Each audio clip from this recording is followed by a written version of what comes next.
everybody, my name is Sophie and welcome to my book nook. August is over, summer has almost ended. It is Disney-A-Thon is finished and it's time for an August wrap up. I read 9 books this past month and I am kind of amazed. I didn't think I'd be able to read that many, but I did. So that's cool. I managed to make all of the books I read fit into some sort of prompt for Disney-A-Thon. And I have no idea how Team Lion King is doing. We probably aren't going to win because we're like one of the smallest teams, and Amber, I think, is on Team Tangled. She read like 52 books, so like how do we compete with that? But nonetheless, I read a lot. I enjoyed it. I had a really good reading month. Like, I got 3 5-star books, like a couple 4 stars, 1 2-star, which we'll talk about. But for the most part, it's been a great reading month, and I'm excited to share those books with you. So let's just dive right in. The first book that I read this month was Frankly in Love by David Yoon. As you can see, I don't have the book with me because I traded it because this was an ARC and I had pre-ordered it, so I didn't need my ARC anymore and I wanted to do a trade. That worked. This book fulfilled the prompt of Simba, which was to read a book with a male protagonist. Frankly in Love is about Frankly. His parents are from Korea. They moved to America. They've made themselves a very Korean bubble in America. And Frank feels pretty torn between this Korean bubble and the America that he lives in when he goes to school or just, whenever he's not home. Frank's parents really only have one rule for him, and that is you need to fall in love with a Korean, not anybody else. What does Frank do? He ends up falling in love with Britt Means, who is American and white and, not Korean. He ends up concocting a plan with his other Korean-American friend Joy to fake date her so that way when they are supposed to be together, Joy and Frank can be with their respective boyfriends and girlfriends. And the plan works for a little while and then it doesn't. And I love this book so much. It is so good. It's so much more than just a love story. It's about growing up, it's about family, it's about love, loss, heartbreak, all of those things. It is fantastic. David Yoon is an incredible writer. I will link I filmed a review. I'll link that in the description box. Check it out. Definitely consider pre-ordering this. It comes out September 10th. You will not be disappointed. And that was a 5-star book, in case you couldn't tell. The second book that I read this month is also an ARC, and that is Cursed by Frank Miller and Thomas Wheeler. This book fulfills the prompt of Musafa, which is to read a book featuring war and politics. It is a King Arthur retelling. Alright, so this is about what would happen if the Sword of Power, aka Excalibur, chose a queen instead of a king. And that's what happens in here. The sword chooses Nimue, becomes the Lady of the Lake. And it's about her fighting for her people, the Fae, and bringing all of the clans together and fighting against basically the church who's trying to kill all of the Fae because demons, This book is actually going to be turned into a Netflix show, which sounds cool. However, considering how violent the book is, I'm not sure if I would end up watching the Netflix show. I gave this book 3 stars. The reason I gave it 3 stars is because for some reason the plot just never pulled me in, and I never really related to any of the characters. I liked the plot. Like, I thought it was interesting. It just didn't really get to me. Except for like the last couple chapters. Those were really good. The final battle, one of the best final battles I have seen written in a while. That was really good. And I liked the writing. Oh, it also had dual perspective. It had multiple perspectives. I'm a sucker for multiple perspectives. I will talk about this a bit more in a review that will be coming up soon. I have a feeling that a lot of people will like this. It just for some reason didn't get to me as much as I thought it would. It comes out on October 1st, so consider pre-ordering it.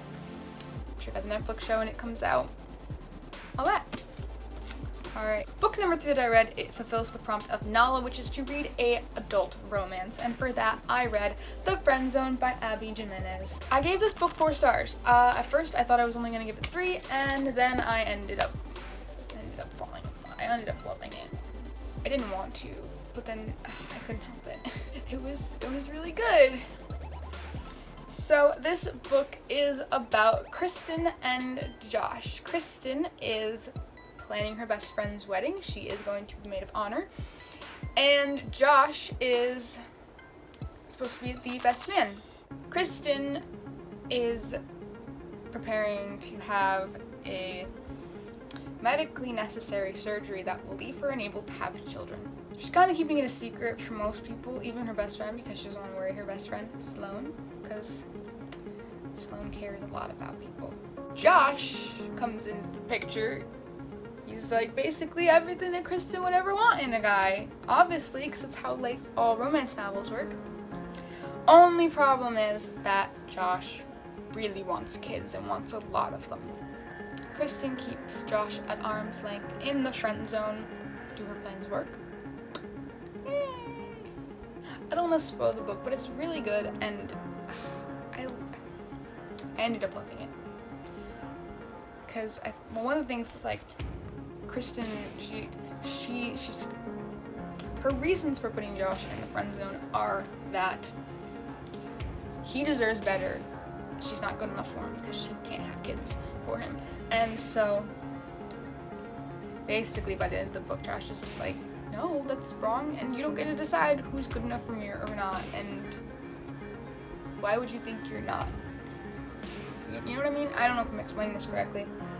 Also, there was one hecking twist in this that I did not see coming, and I love twists, and it just gave this book such a more interesting plot. I've seen a lot of romance novels, and most of them are just like, boy meets girl, boy falls in love with girl, just blah blah blah blah blah. It's just all about love.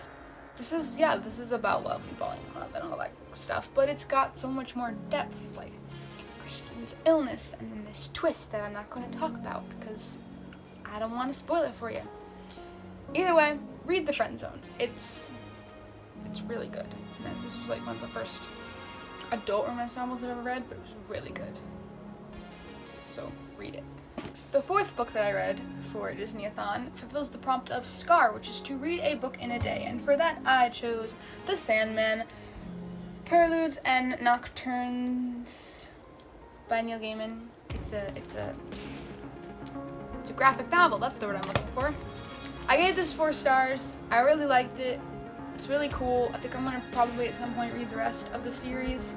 It's about Morpheus, you know, like god of like dreams and stuff. I think it goes by Dream though in this it's got a very rock star vibe going on. I like it a lot. It's cool. It's really interesting. The art style is different and super weird, but the story is cool and I like it. There's some really creepy stuff in here. Very creepy. But I thought it was cool. I read it in a day, obviously. I'd recommend it. I don't like it. Yeah. I don't know how to... Reviewing graphic novels is hard for me. Anyway, check it out. It's like... It's older. I think it was done in the 80s. But it's still really... Even though it's done in the 80s, I still think it's pretty cool. Book number 5 for Disney-A-Thon fulfills the prompt of Timon, which is to read the group book. Now, the group book for Team Lion King was Aristotle and Dante Discover the Secrets of the Universe, which I already read once this year and I did not want to read again this year, so I chose a different book, which is Akatawitch by Nnedi Okorafor. I think is how you pronounce the name. The reason why I chose this book is because it's got magic and it's set in Africa and it's cool, and Rick Riordan thought it was cool, and that's what I went with, and I'm glad I did because I liked it a lot. So it is about Sunny. Sunny's name is kind of like it's a bit ironic because she is albino and therefore is allergic to the sun. Her parents are from Nigeria. She was born in America, and now her parents brought her back to Nigeria. Our story starts out where Sunny's classmate Orlu comes to her rescue, and they become friends. And then Orlu introduces Sunny to his neighbor Chi-Chi. And Chi-Chi and Orlu reveal to Sunny that they have magical abilities and that she does too. She is considered a free agent, and she's overflowing with tons of magical power. So the story is about Sunny finding her power, being introduced to this whole world of magic in not just Nigeria, but that's all over the world. And it's really cool, and it's really fun, and I liked it a lot. And there's a sequel that I'm probably going to read eventually. I really liked it. It was just really, really good. It is considered a children's novel, like middle grade novel, but I really liked it a lot. But then again, I like middle grade books. YA is great, but sometimes you need a good middle grade novel. So yeah, I would recommend it. I would definitely recommend it. If you want some cool, it's got definitely some it's definitely got some mythology in here. It's got magic set in Africa. It's really cool. I would recommend Nakata Witch. Oh, I gave it 5 stars, because in case you couldn't notice by me saying how much I liked it. The next book I read, I won from a Goodreads giveaway, so I was going to read it no matter what. This fulfills the prompt of Aladdin, and that is to read a book that has romance in it. So, this is Liam and Heidi. It's by Jason Alpert. I gave it 2 stars. I almost didn't finish reading this book, but I pushed through it because it's only like less than 200 pages, and I'd won it from a Goodreads giveaway, so I wanted to make sure that I read it and gave it a review. So this is about Liam and Heidi. Heidi just graduated from high school. Liam is in his senior year. They meet, they fall in love, or whatever. And then Heidi finds out she's pregnant. They decide on a procedure that they think that's the end of the story. But word gets out about what happened. Liam's reputation starts to go down the drain. Not to mention he's taking care of his sick mother. Heidi's trying to start her career. She takes up a fight with her CEO, with her boss's CEO. It's interesting. It's got a lot of potential. It just does not use that potential. The writing, it needs so much work. The writing needs so much work. The dialogue is really hard to follow. Things are repeated so much, every chapter almost. What previously happened is repeated. It's like, I already know this stuff. I don't need to be told 12,000 times. Also, this book has dual perspectives. It's got multiple perspectives, and usually I love multiple perspectives, but I can't tell the difference between each character. That's what I like about multiple perspectives. You're seeing like different characters and how they think and all that, except there's no difference because every single character is written exactly the same. Also, no, I get that they're supposed to be not children, but like they're supposed to be young adults, and everything that they do, whenever it doesn't go how they think it is, they're like, OMG, there's consequences, what the heck? And I'm just like, oh my gosh. So yeah, this book was kind of yikes, and I wouldn't recommend it. Doesn't usually happen. Usually I will at least recommend a book because I think somebody will like it. I don't know. I don't think so. Yeah. Okay. The 7th book that I read fulfills the prompt of Flynn Rider, which is to read a book that is dark, mysterious. And for that, I read The Whisper Man by Alex North. I received this book. This is an ARC. Didn't read it till after it came out. The book came out August 20th. It's like 3 days late. I received this ARC from bookishverse.com. This book is awesome. It's so good. I gave it 5 stars because it just deserved it. Let's see. This will also be in my review coming out next week, I think. So I'm not gonna go too into detail. But this book is about Tom Kennedy, his son Jake. They just moved to a new town. What they don't know is that town 20 years ago was the location where 5 murders happened from the infamous serial killer, the Whisper Man. And just recently, another boy went missing and turned up dead. Everything seems to be going fine until Jake starts hearing whispers out of his window. This book is so good. It's creepy without like scaring you so much where you're, I don't know. For me, it was just creepy enough where it wouldn't give you nightmares. It was super interesting. The writing was fantastic. The pacing was perfect. The characters were all great. It had multiple perspectives. So, you know, there's a point, another point for it. There were just enough twists. There was some magical realism. A lot of the stuff that like even like it tries to explain some things, but there's definitely magical realism in here, even if it's just a tad. It's just really, really good.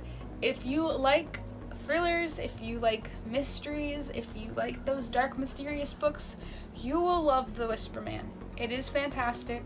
I'm telling you to read it. Read it. I'll talk about it more in my review. The 8th book that I read fulfills the prompt of Fa Mulan, which is to read a book featuring a powerful female lead. Now, a lot of you will probably not like this book, and that's okay. I don't read books to please other people. I read books to further my knowledge of the world, and therefore I'm going to read books that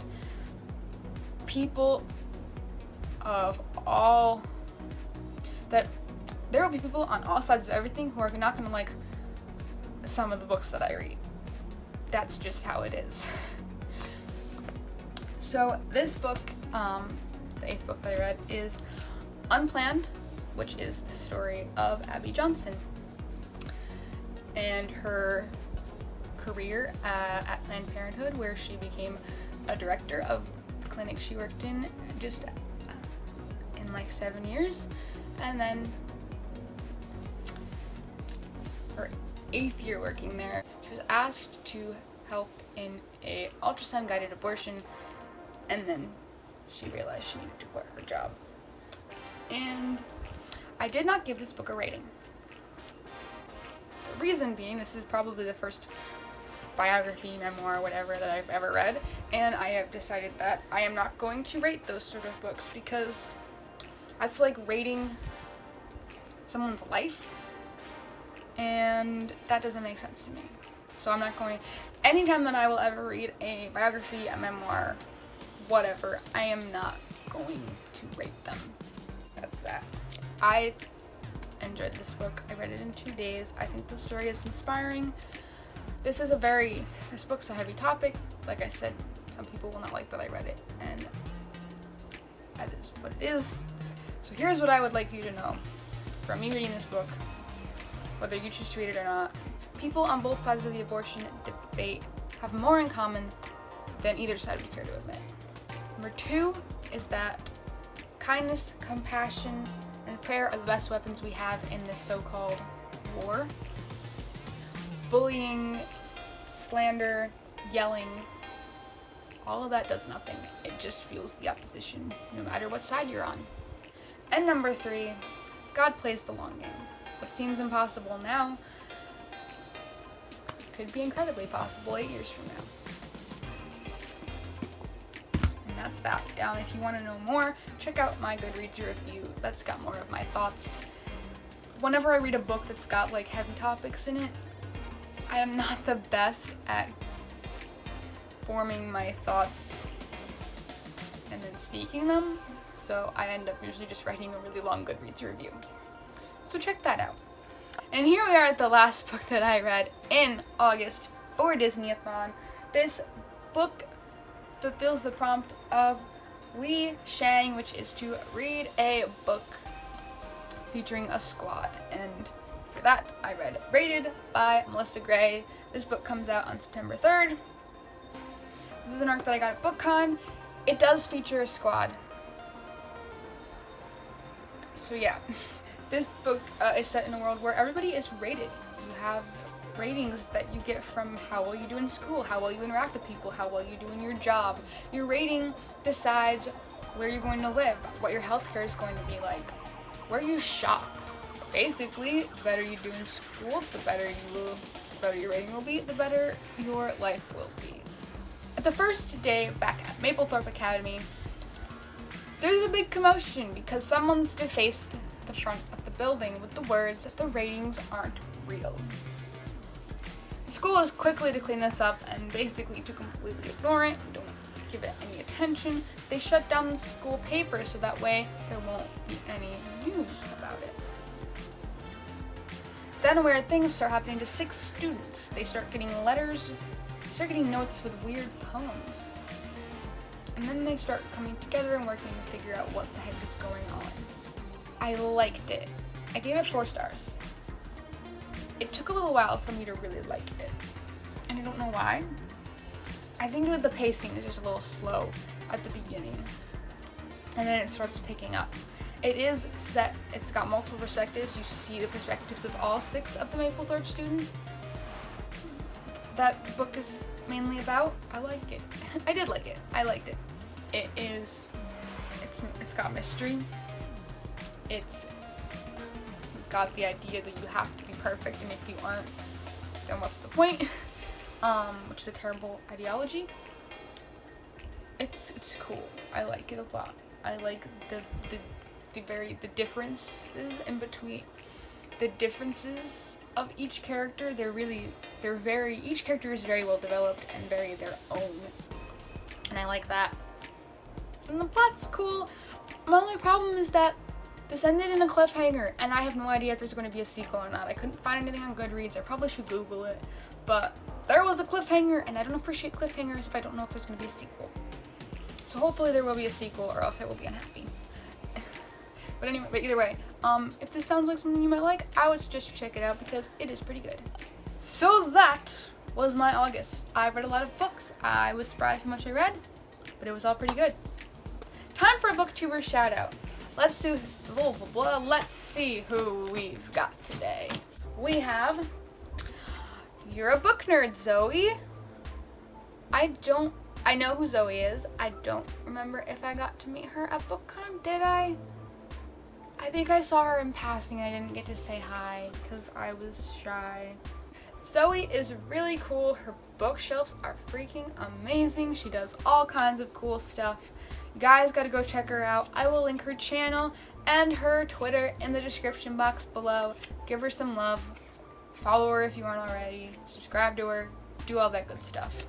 Let me know what you thought of this video. Let me know what you thought of these books that I read. Let me know if you might read any of them. I love talking to you guys. I might not reply for a week, but I love talking to you guys. If you like this video, please give it a thumbs up. If you like listening to me talk about books, please subscribe to my channel because that's what I do. I do wrap-ups, I do TBRs, I do reviews, I do unboxings. That's what I do. And I think that is it, so I will see you guys really, really soon. Bye!